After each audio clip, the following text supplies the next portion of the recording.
이때 당시하고 이때 당시하고 이때 당시하고 이게 지금 다 틀려. 앞으로 시간이 가면 더 바뀌어 세상이. 그런 것을 우리는 하나의 사이클, 클록 속도라고 그러죠. 클록 속도가 바뀌고 있어. 클록 속도가 빨라진다는 것은 경제 산업화가 빨리 바뀌고 있다는 거. 옛날하고 틀리다는 거야. 그럼 거기에 맞춰서 시대가 변하기 때문에 우리도 바뀌어야 되는 거고 기업들도 바뀌고 다 바뀌어요. 특히 요즘 시대는 IT 기술이 발달했잖아요. 기업에 미시적으로 상당한 영향도 미치고 처리하는 과정들도 많이 개선되고 소비자들에게는 더 높은 투명성도 제공하게 되죠. 옛날에는 유형자산 그런 것들이 어떤 비중이 커졌지만 요즘은 어떤 지적자산에 대한 비중이 커지고 또 자원에 대한 배분 그런 어떤 유연성도 증가하게 되고 옛날에는 이제 기업들이 공장이 어떤 생산량을 변경을 했는데 지금은 직원들에 대한 업무량을 조정을 더 많이 하잖아요. 그래서 분산도 하고 주 4일 근무해서 옛날에는 100명 써가지고 일주일 동안 일했던 걸 이제는 200명 써가지고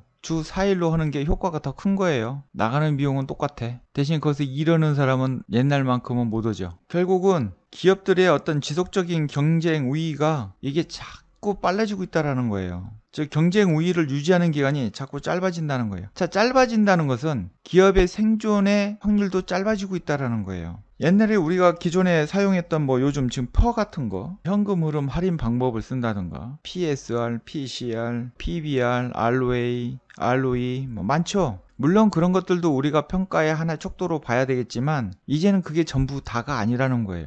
이제 단순하게 생각해도 될 일이 아니라 그것을 더 깊이 있게 진짜 중요한 것을 여러분들이 캐치를 해야 된다는 겁니다. 단순한 어떤 이제 평가적인 방법에서 이제 달라져야 된다는 거예요. 굉장히 단순하게 평가하면 위험하죠. 그러다 보니까 주가도 변동성이 굉장히 강한 거예요. 그렇게 변동성이 강하다 보니까 포트폴리오에 대한 회전율도 굉장히 빠릅니다. 예전하고 많이 틀려요. 결국은 클럽 속도가 빨라지고 있다는 것은 그만큼 위험성도 커지고 있다는 거잖아요. 변동성이 강해지고 있다는 거니까.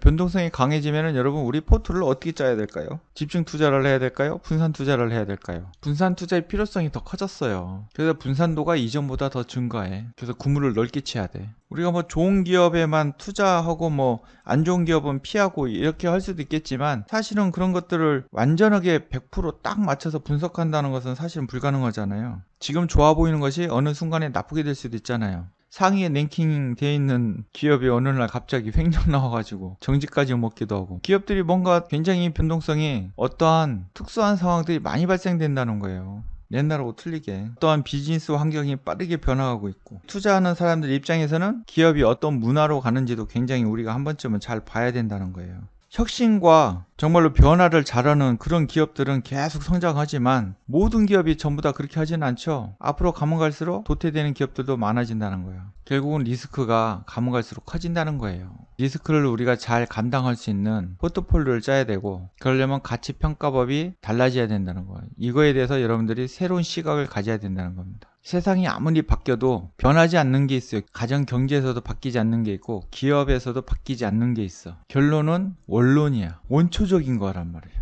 그래서 이제는 원초적인 것들을 많이 봐야 돼. 그 안에 답이 있어요. 그런 것들은 조작하기가 힘들어. 그러면서 기존의 어떤 평가 방법을 비교를 해야 되는 거예요. 가치 투자한다고 하지만 가치 투자가 생각보다 쉬운 게 아니죠. 가치 투자가 쉬운 게 아니에요. 가치 투자하려면 여러분 사놓고 엄청 기다려야 돼. 언제 갈지 몰라. 보통 사람으로서는 굉장히 힘든 일이지. 그래서 무조건 가치 투자만 투자한다고 좋은 것도 아니고 주식을 사서 무조건 장기 투자한다고 좋은 것도 아니고 그렇다고 단기 투자에다만 너무 열중해도 안 되는 거고 그렇다고 우리가 가치 평가해서 별로 안 좋다고 그 주식이 또 안 가는 것도 아니잖아요. 상당히 어려운 문제죠. 여러 가지들을 고려해서 잘 투자를 하셔야 된다는 거예요. 그래서 우리가 주식을 사서 얼마큼의 수익을 내고 어떻게 할 건가 그런 거에다 중점을 두는 것보다 나의 어떠한 투자에 대한 정확한 개념적인 것을 먼저 정립하는 것이 굉장히 중요한 거예요.